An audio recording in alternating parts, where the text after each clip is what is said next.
morning, Dr. Brett Hulsebus, chiropractor here from Hulsebus Rockford Chiropractic. Today I'm coming at you live and we are talking about how to keep your disc healthy.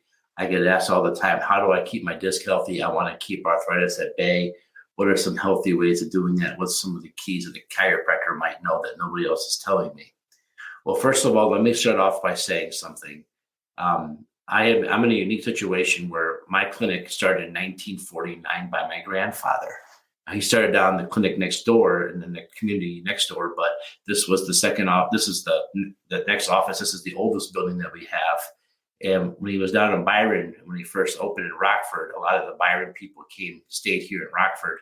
So we've had patients that have been started with my family, back in the 50s and the 60s that are still coming today. So when I talk to you today, I'm going to talk to you a little bit about stuff we've seen in them, because obviously they've gotten older and it's really neat to watch this. How do you keep arthritis at bay? How do you keep your disc healthy? Well, let's talk about the disc first. The disc is like a jello sac in between the two vertebrae. And the disc is really important when it comes to chiropractic and neurology because there's a hole on the side of the vertebrae where the nerve comes out. And a bulk of that height of that hole where that nerve comes out is made up of that disc. So when you lose that disc, that hole definitely reduces in size and the stress levels go up dramatically. So that's why the disc is so important when it comes to neurology. But how do we keep our disc healthy? Well, let's talk about the disc.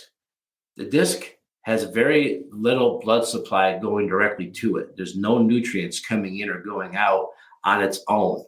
You see, genetically speaking, as human beings, we are all hunters and gatherers. We're designed to be up, walking around, walking the earth, picking vegetables, picking some fruit, killing some small animals, and avoiding very large animals.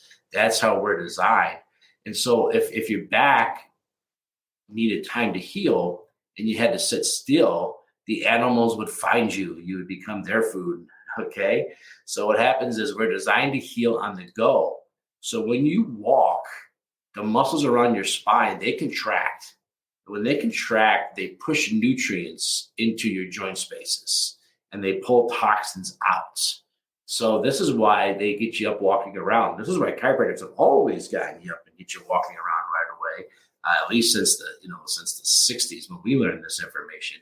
But today, if you go have a hip replacement, you go have another surgery, the orthopedic guys now also have figured out they've got to get you up moving around right away in order to get that healing process started. So when you get up and you walk, the muscles contract and they push the nutrients in and pull the toxins out. This is very, very important to help the spine heal. I often tease who has more arthritis, the guy that operates the big jackhammer and bounces all day on it, or the person who does all the scheduling who sits behind a desk all day.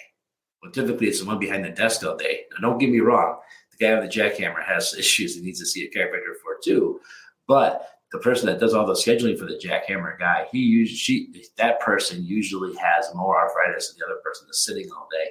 This is why I have many videos and many times you've heard me to talk about going for a 30-minute walk a day. 30-minute walk is vital. And not just being on your feet. A lot of people say, Dr. Hulsebus, I don't need to go for a 30-minute walk. I'm on my feet all day. I'm on my feet all day too, going patient to patient, but that's not walking. Going for a walk is different because when you go for a walk, the muscles warm up, they get flowing, the juices get flowing, literally because you're pushing stuff in the disc space, pulling stuff out.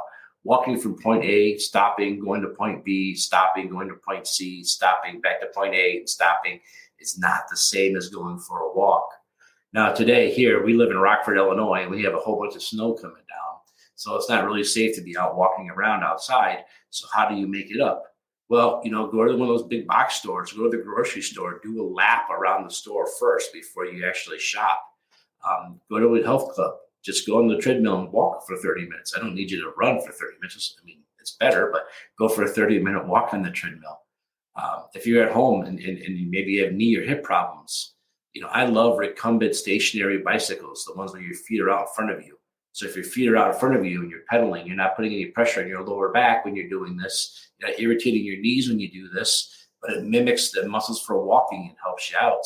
So get a stationary recumbent bicycle. You'll see them on sale all the time in garage sales and places like that. Buy one of those, put that in your living room, and when you watch TV, Just sit there and move your feet like you're walking. You don't have to earn a sweat. Just do the walking action on the bicycle and get those juices flowing, get those muscles contracting. Mimic that. So that's how why walking is so important for your disc space and this and that.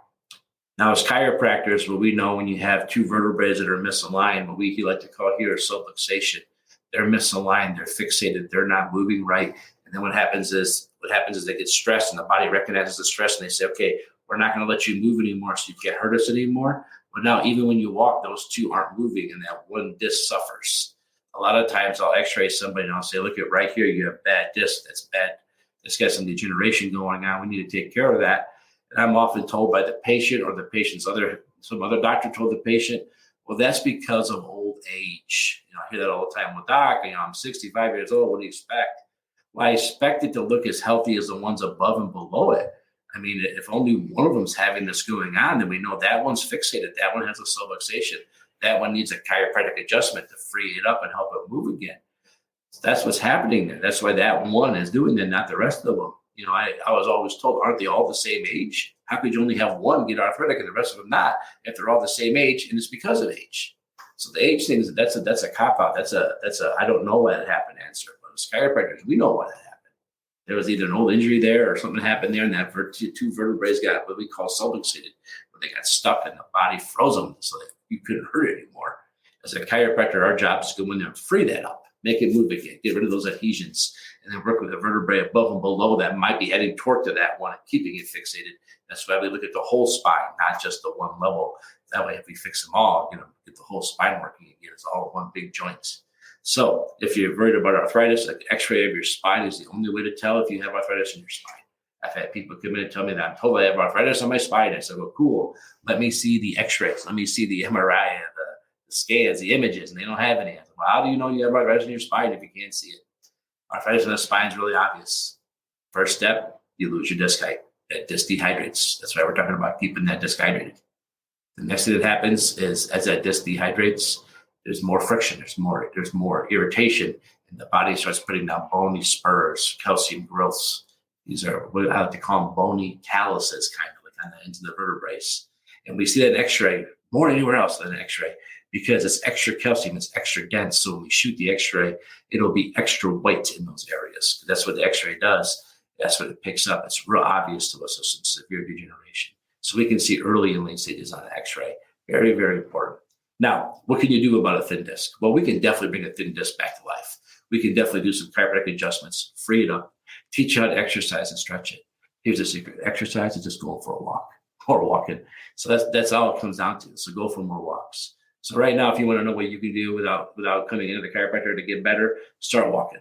But remember, if they're stuck or they're fixated, they're locked up, the walking is going to help a little bit. But if you're getting an adjustment there, freeing it up, you're going to get maximum benefit from what you're doing.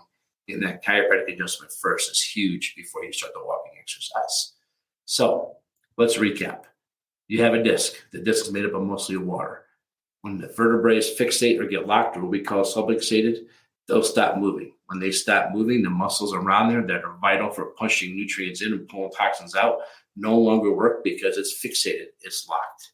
So what we have to do is we have to unlock the vertebrae and make it so it moves again. Once it moves again, once it's freed again, then what you need to do is you have to walk. You have to go for long walks to free this up. When you go for your long walks, you push the nutrients in there, you pull the toxins out, the disc will rehydrate. That little hole where the nerve comes out of will go from being this little teeny to regaining a lot of its height, making that nerve happy again, making wherever that nerve goes, that body part happy again. And that's kind of how we work on these discs and try to keep the arthritis away. Again, I'm lucky. I've got people that started here with my grandpa in their 20s, and now they're seeing me in their 90s, and they have no arthritis in their spine. So a lot of times I see a new chiropractor, so let's get adjusted every month. You won't get arthritis in your spine. We actually have those patients if you'd like to meet them. They'd love to meet you. They love talking about it. They love talking about the success they had with their spine and their chiropractic care. All right, so this is called Ask the Chiropractor. If you have a question about chiropractic, you want to know how chiropractic works, ask a chiropractor. A lot of times we see video clips where they show a neat thing about chiropractic care. They say, check with your family doctor first. Phooey. Medical doctor doesn't know what chiropractors do. If you want to have a question about a chiropractor, you ask a chiropractor. If you have a question about your teeth, you don't ask a podiatrist, you ask a dentist. If you have questions about your feet, you don't ask a dentist, you ask a podiatrist. So if you have a question about chiropractic, you'd like to know the answer, submit it here. You can find us, I don't know how you're listening to me or watching me, but different ways you can find us is we do this every Monday morning live on Facebook and YouTube. We also do this, we turn this into a podcast. You can download the podcast right now. I'm on all platforms, but I'm still trying to get on Apple. So hopefully soon on Apple, but everywhere else, Spotify, everywhere else you get podcasts, we're there. We also put us on so Facebook, YouTube, we're on Twitter, we're on Instagram, we're on LinkedIn. And if you want to go back and find a different question, maybe I've already answered, go to our website, go to rockforddc.com, go to where it says blog, there's a search button. You can type in a topic. You can see where I've written up on these and share these videos there too.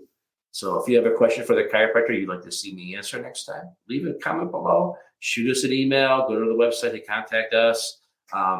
Wherever you're finding this, leave us a comment or message and ask your question. And maybe next week, you'll be the topic and ask the chiropractor.